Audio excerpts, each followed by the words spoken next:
I'm back on Haps again with Danny Thompson, none other than your favorite beat writer, your favorite journalist, and I used to know you when you were just a blogger. So it seemed like so many moons ago, Danny. It's always a pleasure, Ted. When you get the bat signal to come on Late Night Parents, you got to jump on and do it. Big shout out to Pablo. Pablo, what's going on? Thank you for all your support and everything that you have done to help us make this transition to HAP so much better. We won't be on here long. Really quick, 2 questions for you, Danny, and really a bonus one. We'll go with the elephant in the room. NBA games are being postponed or shut down. I don't know. It's like my Twitter feed is and Woj and Chris Haynes and Mark Stein. Houston, do we have a problem? Well, let's see. It's a problem right now. I know the NBA has put some new protocols in place. Protocols that I thought that should have been in place in the first place. Guys not supposed to leave and deliveries and, cutting down how many people you're supposed to be able to see and on the roads and everything else. So the rules I thought were in place, I guess now being implemented. But Ted, as a person like you've watched COVID and you've seen the numbers and you study, in your background, I think CNN is probably still on your background, MSNBC or whatever news outlet you're watching. Like most of the country knows that January and February is the worst time for COVID. Correct. That's the time where it's supposed to spike the most. And ironically, that's the part of the year where the NBA decided to start. I mean, I hate to say it, Ted. I think it might be one of the biggest mishaps Adam Silver's had as commissioner because of the fact that they didn't want to go into another season more likely playing in the summertime. They wanted to have as close to a normal season next year as possible. So you're pushing that envelope for Christmas Day. I mean, it kind of happens that way. I don't know if Houston we have a problem, but we have 6 games canceled. That's bad enough right now. So, but they planned for it, though. It wasn't like the NBA did not plan for it. Right. I want to let you know one of your faves, Mike Patton, is in the room. He said, I knew Danny from 123 Street. And also he says he believes that the rules are being pressed more. Now, they had to shut it down. But I'm it's different from when you're in bubble world. When you're in bubble world, you're going from point A to point B. Whatever family members are there, they're there, and, they can't leave. Whereas, Danny, I can go from Long Island, I can drive to Barclays, handle my practice, come back for the game, and then the rest of that time is mine until the next day for practice. And I can land wherever I want to land. Mm-hmm. I think that's the problem. I mean, here's the thing, and the thing with people who are not professional athletes will say this: oh, they make millions of dollars, they do this, and they say they should stay at home. Ted, we work. We're regular working folks. If your employer tells you need to stay at home, you need to do X, Y, and Z. You can't leave the house. You can't do this. You can't do that. Correct. You go look at them crazy. So it doesn't matter how much money you're making. They're human beings like everybody else. Yes, their tax bracket is a lot higher, and yes, they bring home. And if you look at Kyrie Irving's check, for example, or even Stephen Curry's check, his game check is probably more than 95% of Americans make in an entire year. I get it, but they're people just like everybody else. So forcing them to stay at home and only be able to go to practice and go home for games, and then you can't just quarantine that player. You have to quarantine in some cases their entire family. Not everybody in the league is single with no kids. You have guys who are married. You have guys who have girlfriends. You're telling them also they can't leave either. So I get it. And Ted, the NBA, the players didn't want to go to a bubble. They didn't want to do bubble land again. They didn't want to do it. And we saw the hesitation last time around, but it worked. The only way, Ted, it's hard. because you're forcing people to stay in one area, Ted. You're going to have to make it so that the families have to be involved in this somehow. Okay, we're not going to get multiple teams in one city. That's not going to work. Okay. It's just not because the owners want to be able to have arenas. You want people to have something in these home arenas. Okay, because not only with games not being played, the players are going through. What about all the people that work at the arenas? You have the security, you have you have X, Y, and Z, the game day people, the people that set up the building, the announcers. You have so many people that are affected by games not being played.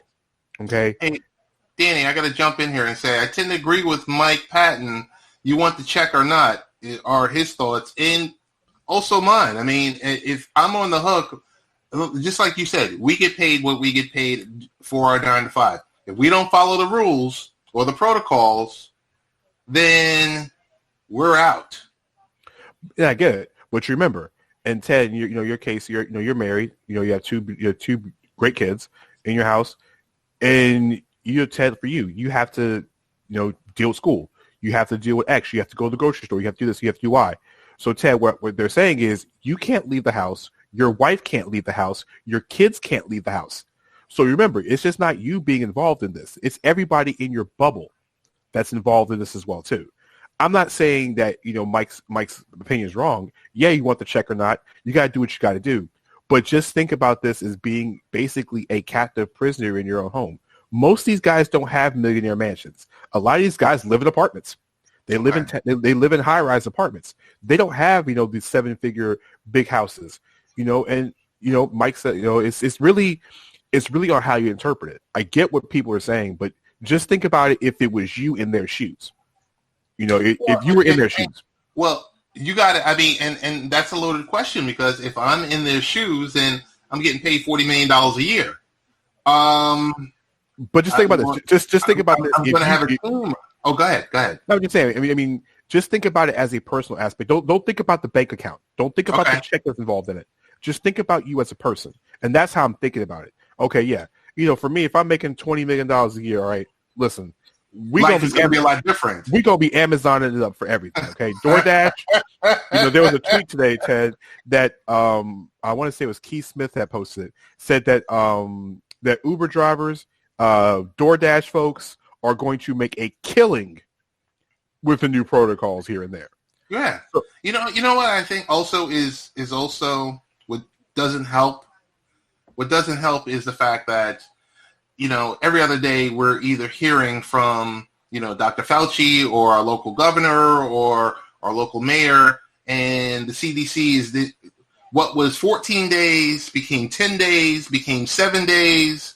And we're, collectively we're seeing now averaging 3,000 people, but there's been several occasions over the past 7 to 10 days, there's been 4,000 people that have died.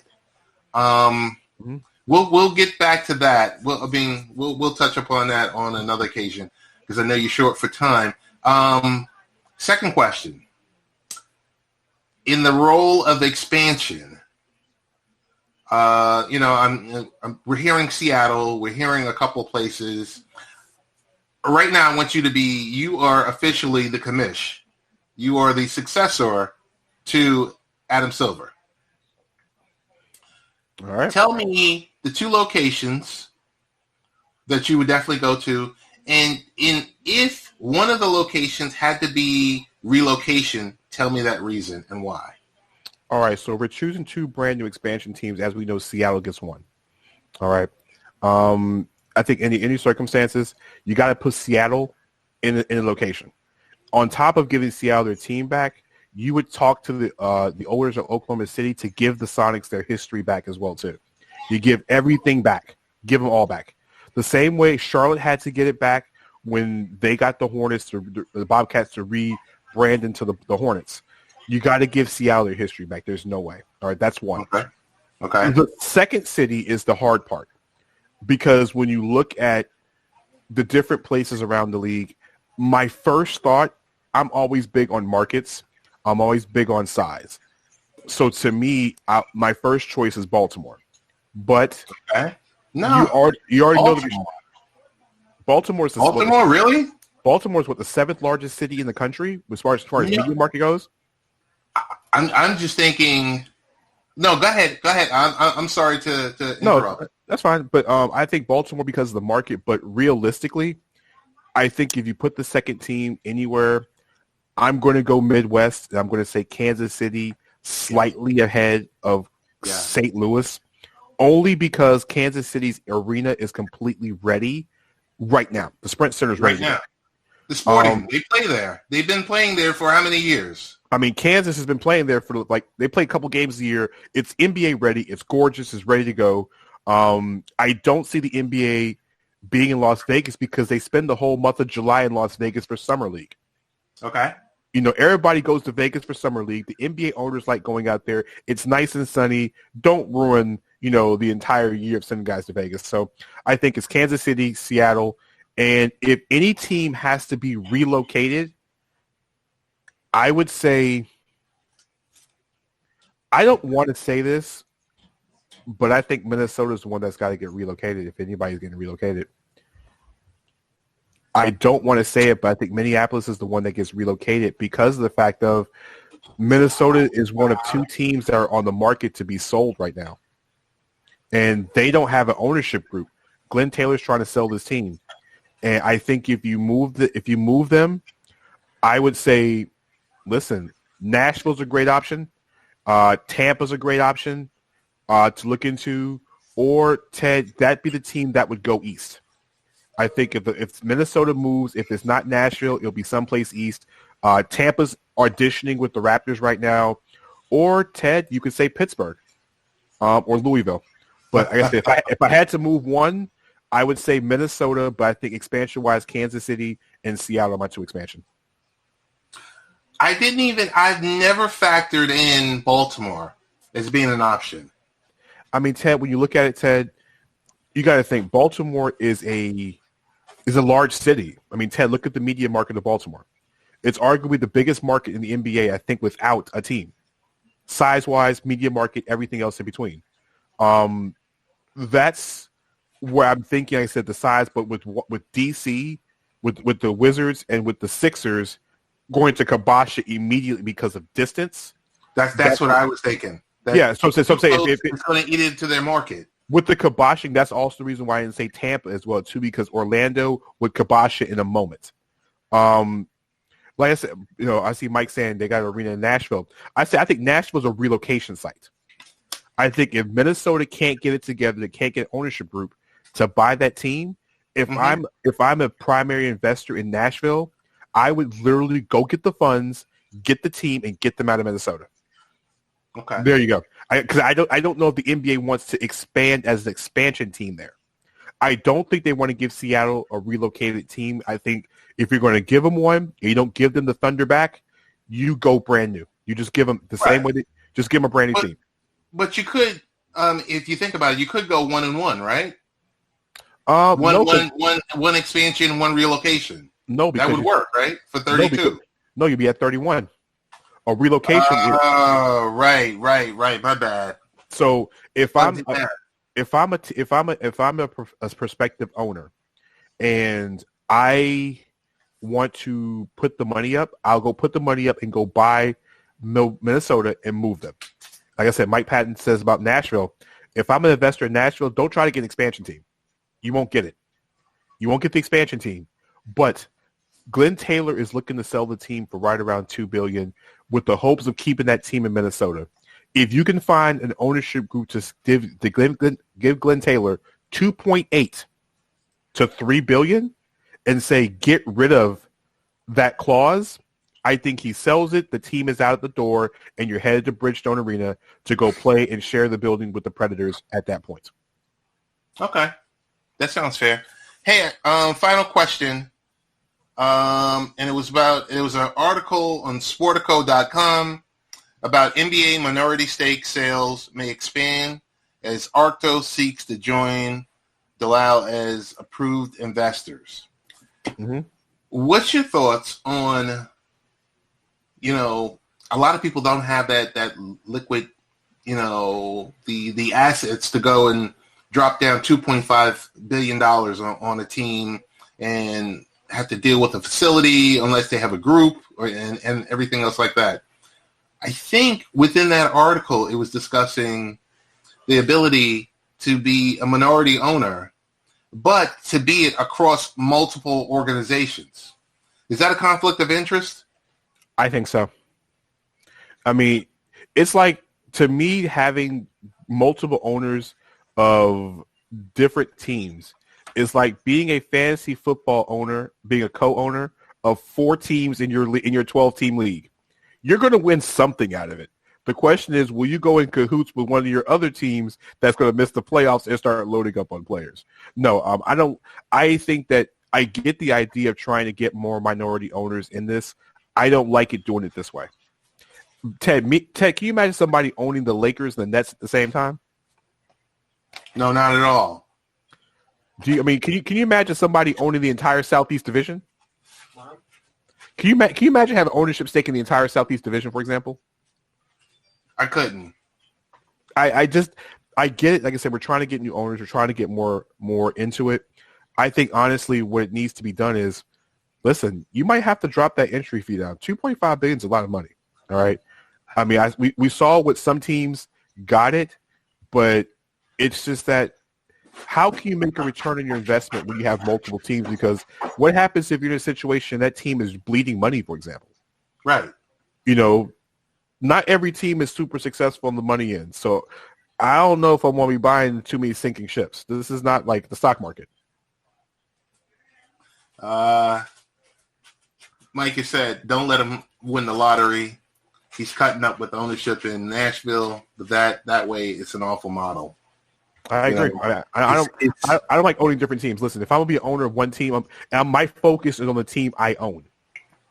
Well, you know what I kind of think of? I think of the Steve Cohen model, where in 2011 he purchased a small percentage of the Mets, maybe 4 to 6%, and then that number grew to 8. And he's a current owner almost 9 years later, but I'm okay with that. That small percentage, he's been interviewed. He said, hey, I had no decision-making ability. I had a box seat. That's about it. Yeah, it's the Jay-Z rule. That's what it is. You get 4% of the team, and you got courtside seats and free parking, and you get the amenities of not having to stand in line at the concession stands. Right. All right. You get to pick your own seat in the building. I mean, it is what it is. All right. You pay $30 billion, and that's what you get. $30 million, that's what you get. Oh my goodness. I mean, but yeah, but Tag, it's just conflict of interest in so many different ways. It's already crazy enough when you have owners owning multiple professional teams over multiple sports. Because as an owner, can you really give your full attention to one sport when you're owning multiple teams in multiple areas? I find it highly unlikely. I mean, look at the Kroenkes out. They own what? Right. They own the Rams. They own the Nuggets, and they also own Arsenal. Right. And you got to think all three of those teams, when it comes to spending, is completely different. Arsenal there's no salary cap in the English Premier League. All right. The NFL is the NFL, and then, NBA is NBA, but owning multiple teams, I feel like it's just doing too much. That's true. Hey, Danny, thanks for stopping by. We kept it to under 20 minutes. Tell us the best way to find you on the internet. Listen, follow me on Twitter at Danny, DANNY, 3 Thompson on Twitter. Follow the show, which is Beyond the Buzzer, Monday and Thursday nights on Zingo TV, as well as Facebook Live and YouTube. And my Hornets post-game show every single night after the Hornets game, probably about an hour after each game ends, on Haps TV, as you would see through the Haps app, as well as Facebook Live, as well as YouTube. And check out my written work over at the 3pointconversion.com, covering the Charlotte Hornets and a few other things on the sports side of things. Mike's over there as well, too, so big shout-outs to Mike and the entire crew over there at 3 Point. So, big shout-out to Raphael. Yeah, I don't want to give it. I don't want to give his government out there because every time I use his government name on any type of program, really? I get the crazy look when I say the government name. But Mr. Controversy in the building. Okay. So now I know. Now I know. It's just when he calls my phone, he doesn't say this is Mr. Controversy. He gives me his government name. Okay, this is who you are. Exactly. We have a running joke about the government name. So, but no, check it out. Okay. All right. And, but like I said, Ted, as always, when the back signal comes, I'm always on the line. So definitely, man, I appreciate you, and you got a lovely family, lovely daughter. All the best, and I guess I'll talk to you tomorrow. I mean, we got plenty of stuff to talk about because as long as these NBA games get canceled, I don't know what to say about this point. So, hey, last what's the name? Honorable mention to Big Mike for being here, and I don't know about you, but I do check out the Titans. When they were playing his pregame and postgame show, but. I mean, Mike, that's not a slight. I'm a Jets fan, so hey, you got to have a little bit for me. But yeah, it's all good. Hey, I just want to let you know I really do enjoy Haps. Thank you for introducing me to Haps, Peter and Mark, and I think Pablo, and I think gentleman who was on last night, Dave Newman. Okay. Was on last night. These guys do a bang-up job. I know it's easy because, you got a lot of people that are complaining, oh, this doesn't work, oh, that doesn't work, but there's a lot that has to happen. Exactly. So, but other than that, he's like, Mike said, I got a special guest this Thursday to talk AFC South football. So I guess is that you, Danny? No, that's not me. That's on Titan. You guys think you just said Titans got nothing else to do? He's got a guest to talk about AFC football on Thursday. So he's gonna have a guest. He's gonna have a guest every week until preseason. I mean, the way the Titan season's going, he's gonna need like 47 guests. So Ted, I think me and you might have to jump on one of those shows. Oh man, let me stop. Mike's my dog. That's my guy. All right, man. I'll talk to you later. All right, Ted. It's a pleasure. Always. All right. And this is Late Night Parents. Ways to follow the show, latenightparents.com. And we're out.